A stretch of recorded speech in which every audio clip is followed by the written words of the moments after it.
Now we want to take you back to the White House. Just moments ago, President Trump started taking questions from reporters as he hosts Canadian Prime Minister Mark Carney. Let's listen in. The United States was always giving everything. They gave everything to Canada. They would, let car companies leave here and go to Canada.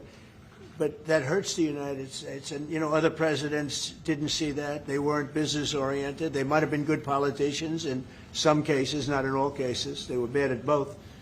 But it's a very natural conflict, and it's something that we're working on. Canada has offered a lot of compromise this summer. Are you willing today to offer some compromise to Canada, maybe on steel, on aluminum? Well, we've made compromise, and we've made some compromise even on steel. But, we have the same basic authority and the same basic, this could be also a little bit of a conflict with other countries all over the world on steel, because we want to make our own steel. We don't want to bring steel in for the most part, but we will bring it in, and we do bring it in. We continue to bring it in from Canada, but there is a tariff to pay.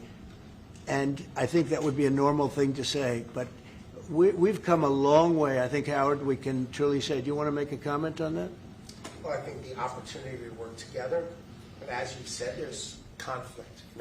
Why do we make cars in Canada? You've called that out, and you've addressed that. So there are places we should work together, and there are places that we have natural conflict. It's a tough situation because we want to make our cars here. At the same time, we want Canada to do well making cars. So we're working on formulas, and I think we'll get there. Canadians are refusing to go to the U.S. The numbers are down like 23% in the first 7 months of the year. What do you say to Canadians that don't want to go to the U.S. now because of your 50-foot state talk, because of the trade war, the tariffs? Yeah. And well, the fear I of understand also it. Look, I being understand that, and Americans don't want to buy cars that are made in Canada. I mean, we have the same conflict. So there isn't. It's something that will get worked out. There's still great love between the two countries, but American people want product here. They want to make it here. Detroit was emptied out and moved to Canada, moved to Mexico, moved to other places, not just Canada. And now they're all moving back. They're moving back. We have. Right now, I was just telling Mark, we have $17 trillion, but it's really much higher. That was as of a couple of months ago. Yeah. We have over $17 trillion being invested now in the United States. As an example, Biden, he was the worst president we've ever had, but they had less than $1 trillion in 4 years. We have more than $17 trillion in 8 months. 8 months. And I think that number is going to be $22 trillion. There's never been anything like that in the history of the world for any country, not even close. If you did $1 trillion in a year, that's pretty good. We're going to do over 20. And it's coming in with AI. It's coming in with auto plants. We're building auto plants, a lot of auto plants in the U.S. It's coming in for a lot of reasons. It's coming in because of the fact, I think the November 5th election was a big factor, and I think the tariffs are a big factor. And again, we want Canada to do great. But, there's a point at which we also want the same business. We're competing for the same business. That's the problem. That's why I keep mentioning one way to solve that problem is a very easy way. But we're competing for the same business. He wants to make cars, we want to make cars, and we're in competition. And the advantage we have is we have this massive market. So it's it's quite an advantage.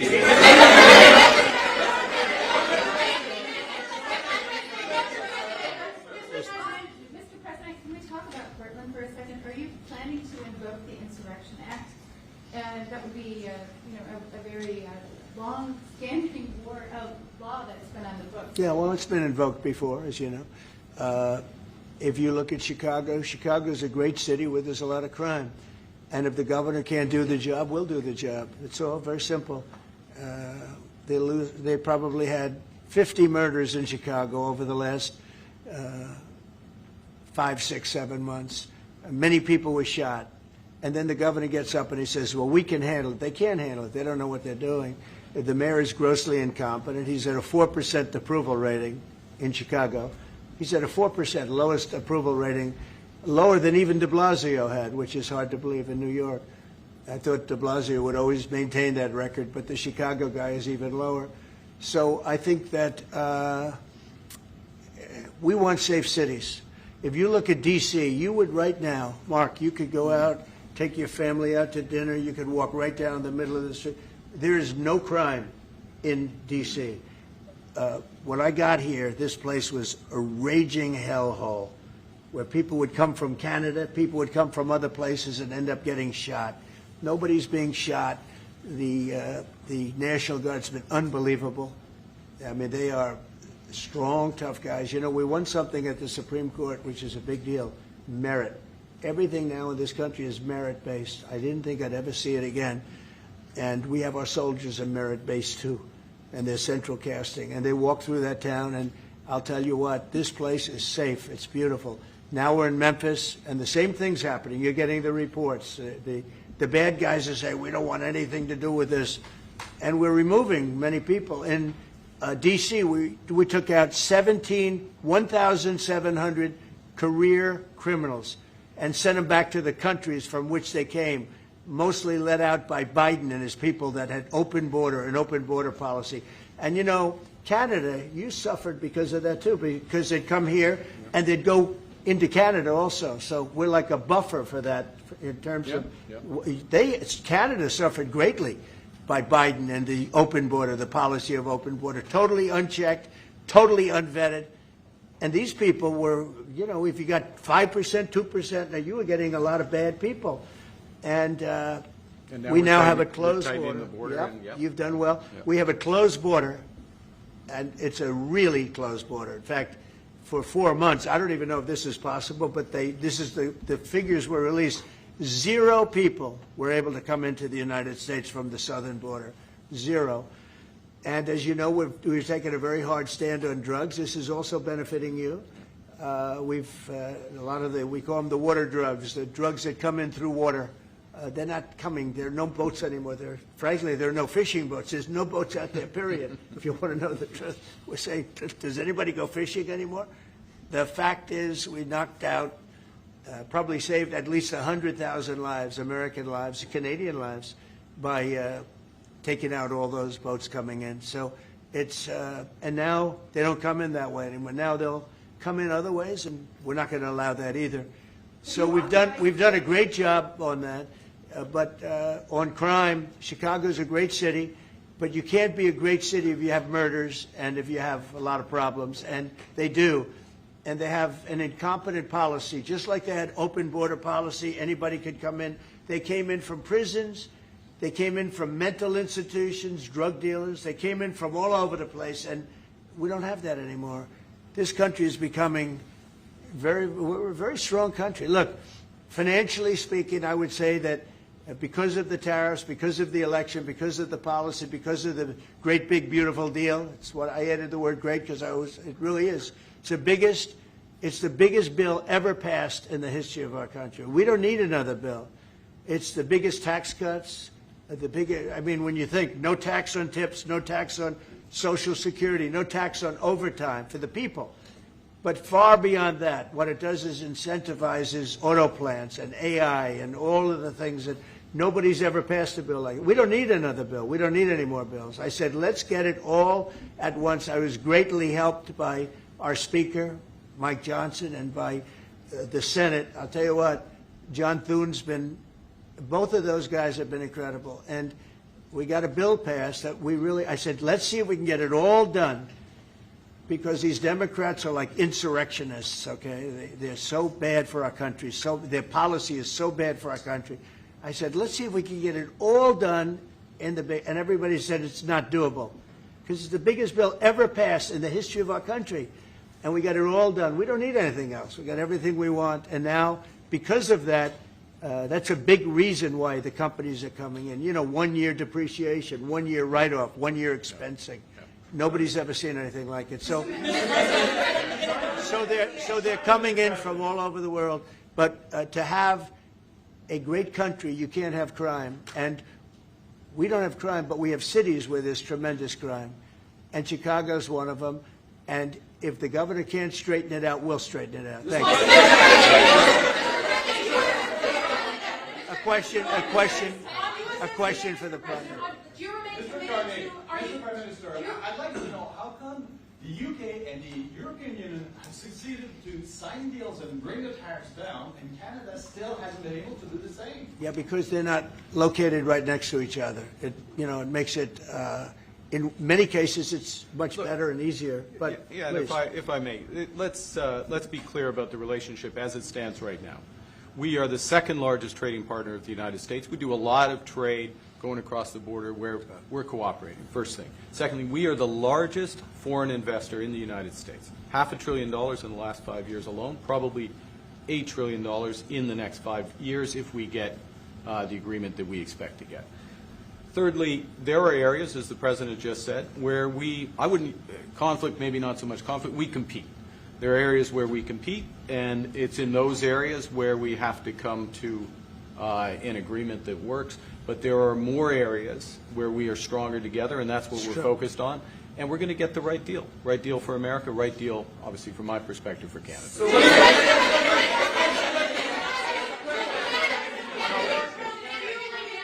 including one thing that, wait a minute, easy, wait. So one thing where we are working very closely is the Golden Dome.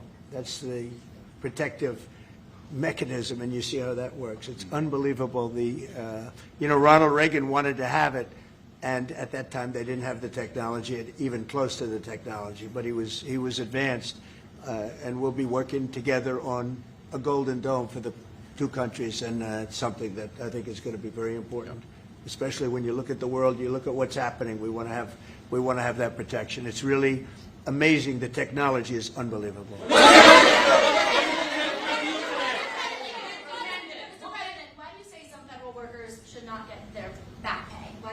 Well, you're going to have to figure that out, okay? Ask the Democrats that question. Go ahead. Mr. President, just to follow up there, I mean, the law says that when the government is reopened, that workers will receive their back pay. So are you going to define the law there, or what do you? I follow the law, and what the law says is correct, and I follow the law. I always. Mr. President, will Canada be leaving empty-handed, or will will Mr. Carney be leaving Washington with a deal on tariffs? I think they're going to be very happy. We have a lot of things that we're working on that people don't talk about. They talk about,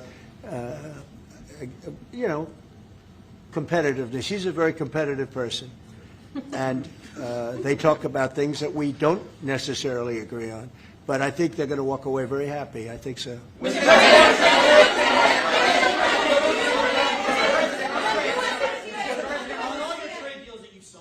A minimum tariff that countries have got.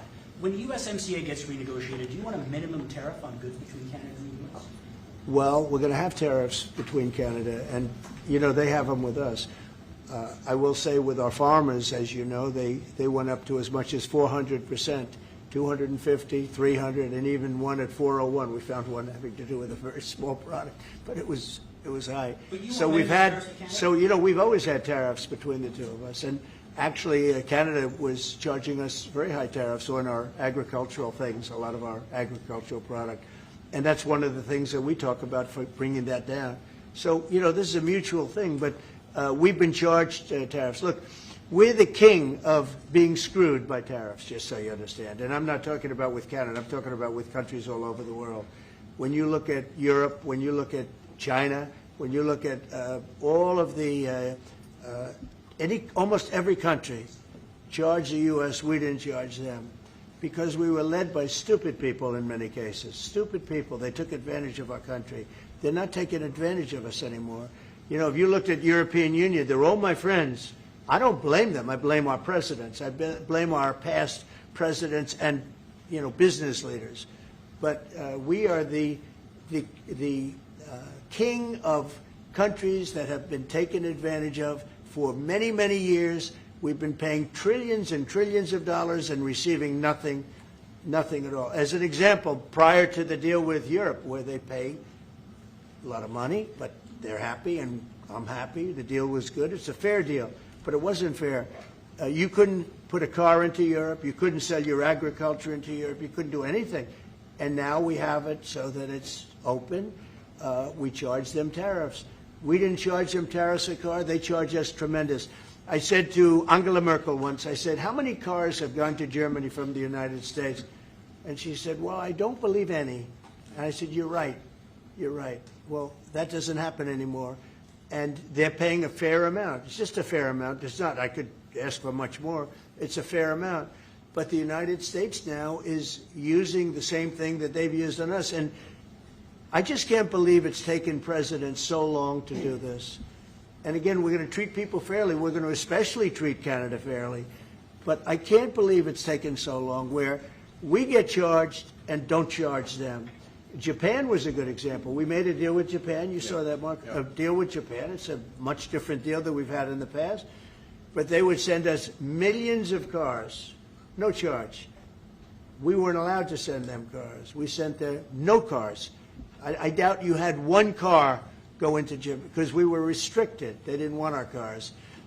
Same thing with Europe, same thing with other places. So now all we do now is fairness. But fairness leads us to the most successful country there's ever been. You know, we have some advantages over other countries, and we do have a great market. We have an amazing market. But you know what? If I let this go, if we didn't win this election, if we had these people that were running, that were ruining our country, destroying our country with their open borders and men playing in women's sports and transgender from everybody and windmills all over the place, if we allowed that to go on for another couple of years, we would be, I'm not sure that we'd even have a country.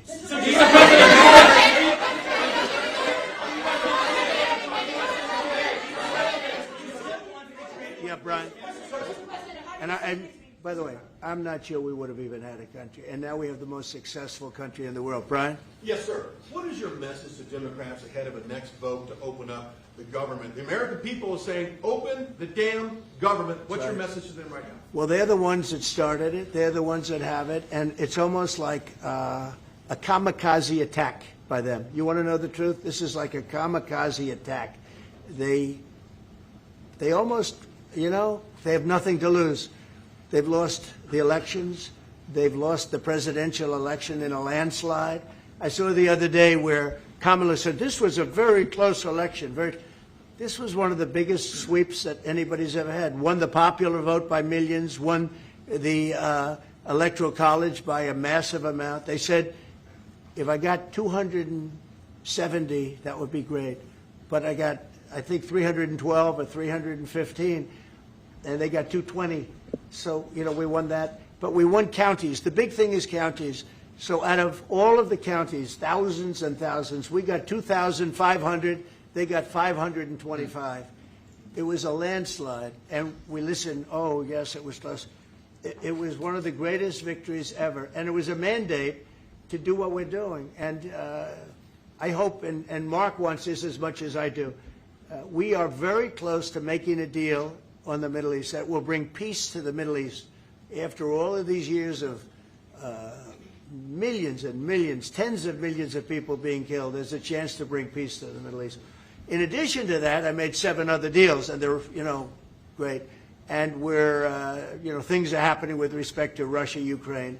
That's one that last week, Mark, 7,812 people were killed. Soldiers, mostly soldiers. Yep. But 7,000, more than 7,000, almost 8,000 soldiers were killed. It's a crazy thing. I thought that would have been one of the easy ones. I get along very well with Putin, and I thought that would have been, I'm very disappointed in him because I thought this would have been an easy one to settle, but it's turned out to be maybe tougher than the Middle East. We'll see what happens with the Middle East. The Middle East.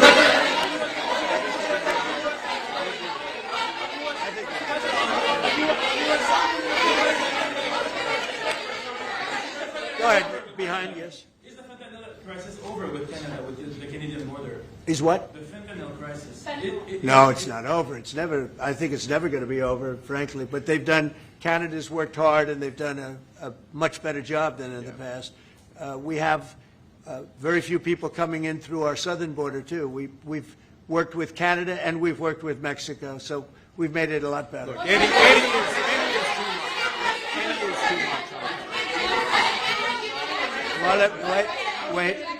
I just, on fentanyl, any amount is too much. So we've gotten it down. It's down substantially. It's less than 1%, but it's still too much. It's too much at home in Canada. A lot of people. Yeah, we got to stamp it out. On USMCA, are the two of you both committed to seeing it through in the renegotiation of that deal that you made? Well, we can renegotiate it, and that would be good, or we could just do different deals. We're allowed to do different deals if we want. We might make deals that are better for the individual What's your preference? countries. I don't care. I want to make whatever the best deal is for this country, and also very much with Canada in mind. Yeah, go ahead, please. Go ahead, sir. Sir, on China, what more can the United States and Canada do together to counter China? Well, you have to be able to compete. They're a great competitor, and Mark and I both know that, and you have to be able to compete. We have big advantages over China for lots of different reasons, and I think we're doing very well with China. I get along very well with President Xi. I'm going to be meeting him in a few weeks, as you know. I'll be meeting him in South Korea.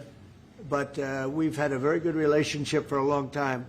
But you have to be able to compete. To do well with China, if you can't compete, you're not going to do well with China. And Canada is very competitive.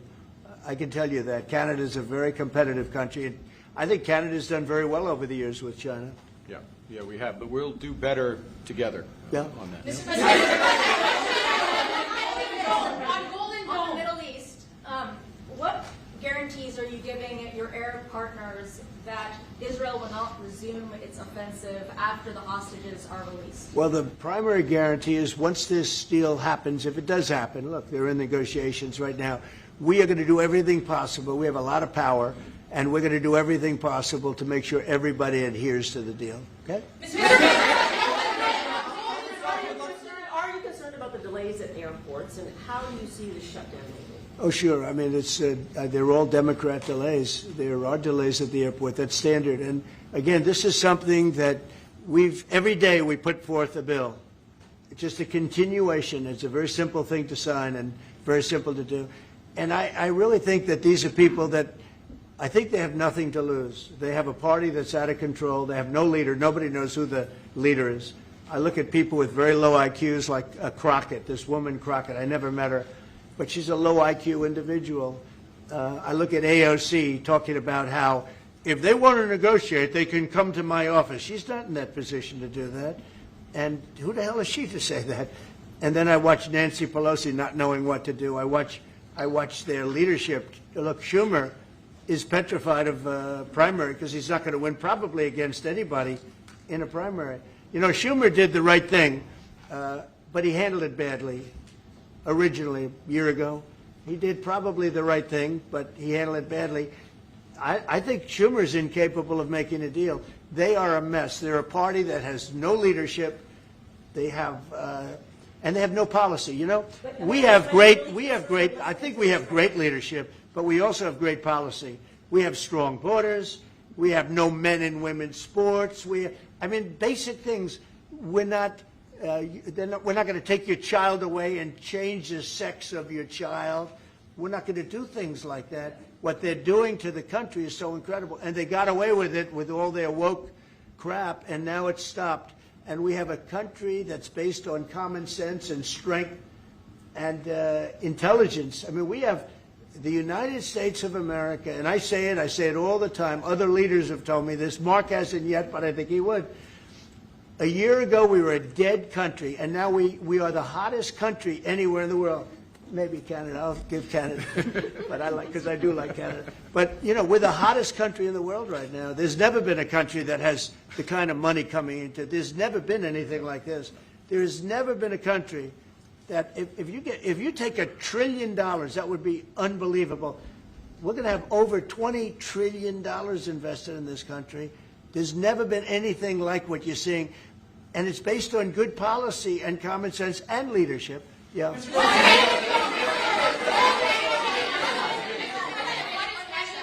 President, what is Canada giving you in return? If you say Mr. Carney is going to be leaving Washington happy, what's Canada giving you in return? Well, you'll find out, but I think the people of Canada, they will love us again. Most of them still do. If you say only 25%, I assume a lot of them, I think they love us.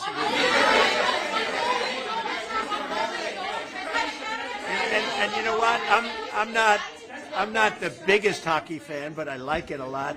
and I watched some of the greatest hockey games I've ever. How good were those games, right? Yeah, very good. We're coming down for the World Series, Mr. President. Oh, good. Canadians. By the way, your team is. You're looking at the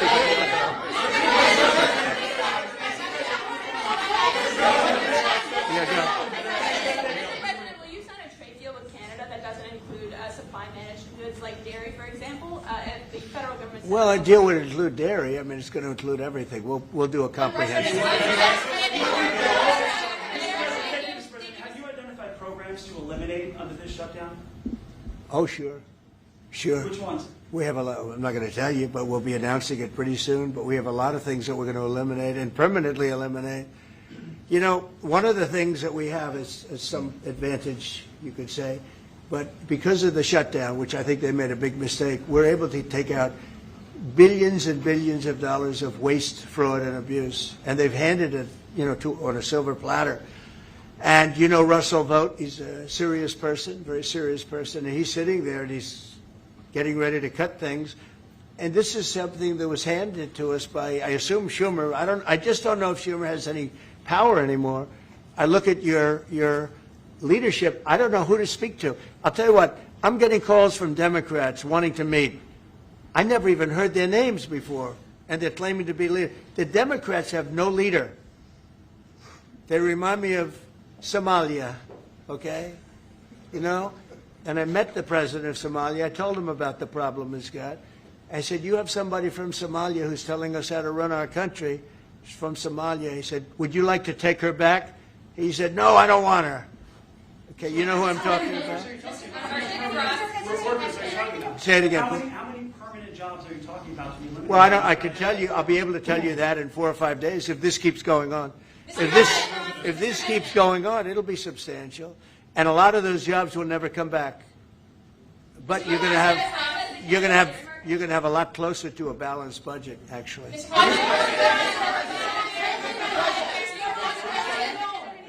anything the Prime Minister has done that's making it more difficult to reach a deal? Say it? Is there anything that the Prime Minister has done that's making it more difficult or easier to reach a deal? No, I think he's a great Prime Minister. I mean, he could represent me anytime. I will tell you, I'm not saying that because he is a very strong, very good leader. He's a nice man, but he could be nasty. He could be very nasty, maybe as nasty as anybody. I think Canada, let me put it this way, I can tell you this because I deal with lots of leaders all over the world. He is a world-class leader. He's a man that knows what he wants, and I'm not surprised to see that he won the election and won it substantially, and I would think he's more popular now. He's a good man. He does a great job, and he's a tough negotiator. So then